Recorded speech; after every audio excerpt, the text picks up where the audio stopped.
Ken Trahan, Lenny Vangilder. It's our first NBC Weekend Review, brought to you by First NBC Bank, with 33 locations throughout the greater New Orleans area and continuing to expand. First NBC Bank, great to have them with us. Great to be at Back to Basics Basketball Academy on Evans Road in Harahan, where you can watch Sports Noah TV tonight at 6 p.m. on WHNO Channel 20. Speaking of hoops, good night on the hardwood for the New Orleans Hornets last night. They defeated Sacramento 110-95. Lenny, the oldest axiom in the sport is that if you get closer to the basket, you got a better chance to make shots. The Hornets scored 62 points in the paint last night, had 11 dunks, and voila, they won the game. Dunk is something that I'm not necessarily familiar with in my game, but I know if I'm 2 feet away from the basket as opposed to 20 feet away, it's a lot easier to make a shot, and that's exactly what the Hornets have done a better job of. It's been a point of emphasis for Monty Williams, and one of the things I know he talked to Anthony Davis about, he mentioned it after the game last night, was using the athletic ability to get up and down the basketball floor.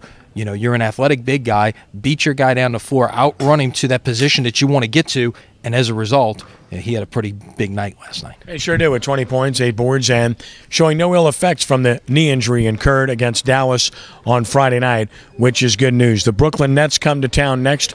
That's tomorrow night at New Orleans Arena, so they step up in class in that particular realm to find out where they're at. Scouting Combine continuing in Indianapolis. I guess the news of the day would be Markevious Mingo. Listen, we knew coming in he was going to be a high first-round pick because of his height and his running ability to go along with his weight. He's an athletic freak. It's a matter of where he plays. He certainly helped himself by running extremely well in Indianapolis. You and I agree on the fact that maybe what we see at the Combine is overrated, but at the end of the day, those measurables are the one thing that you can compare player A to player B on. A 40-yard dash, the bench press, the vertical jump, those kind of measurables that show just what kind of an athlete you are. At the end of the day, they've still got to go out there and play football, but the fact that Mingo went out and showed just how good of a runner he is in running 4.5 and change back-to-back in the 40-yard dash is only going to help him come April 25th, when the first day of the draft, and he likely gets his name called on that first day. Yeah, 13 LSU players there in Indianapolis. Sam Montgomery figures to be a first-round pick as well, and he is doing himself a favor, too, by being there and showing what he's capable of. But ultimately, Lenny, it comes down to what these guys did on the field, what they can do on the field. Football players are football players, and they play in uniforms and in pads. They do, and that's why we talk about that maybe what we're seeing here is a bit overrated and too much put into it. And there was an offensive lineman from Arkansas Pine Bluff on Saturday who ran 4.67 in a 40, the fastest time ever. But again, it's all, we get attracted to numbers sometimes, and it's hard to quantify just how good of a football player someone is when you're just looking at film and trying to, again, compare player A to player B. And that is what makes this so big. And I know you guys talk on Sports Noah TV tonight about one of the things the NFL is talking about doing is these regional combines, almost turning it into a reality show and advancing people to a national combine and just trying to, own the sports landscape for 12 months a year. High school basketball, the girls' quarterfinals taking place tonight all throughout the state. Some local interest there.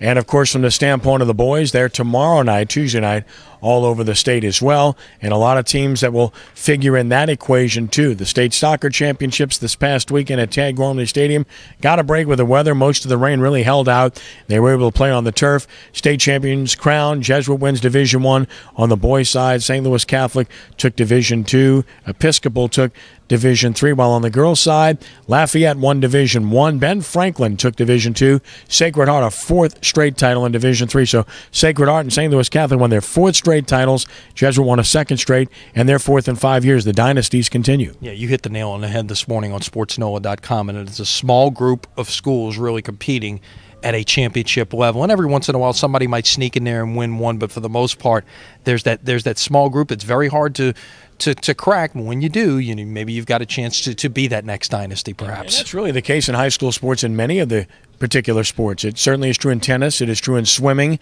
It is true in golf. It certainly is true in wrestling.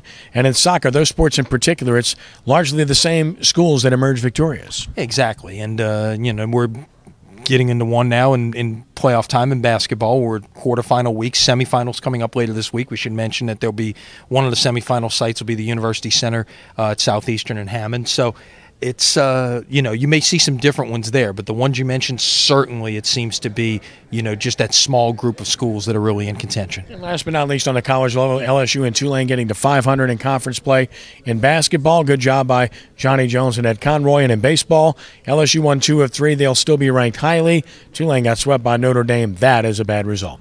We had a good feeling about Tulane after 2 games. 2 wins or I should say 2-1 after 3 games, but it's still a long season. We're only 7 games into a 56-game regular season, so a long way to go.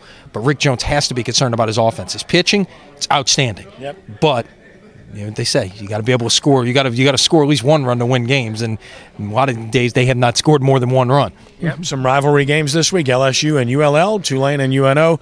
Look forward to it. And Lenny, we look forward to talking to you again later this week, and look forward to Sports Nova TV at 6 p.m. tonight from right here at Back to Basics Basketball Academy in Harahan. Yeah, we'll see you then. All right. Until next time, for Lenny, I'm Kenny. Thanks for joining us. God bless you one and all. Talk to you later in the week.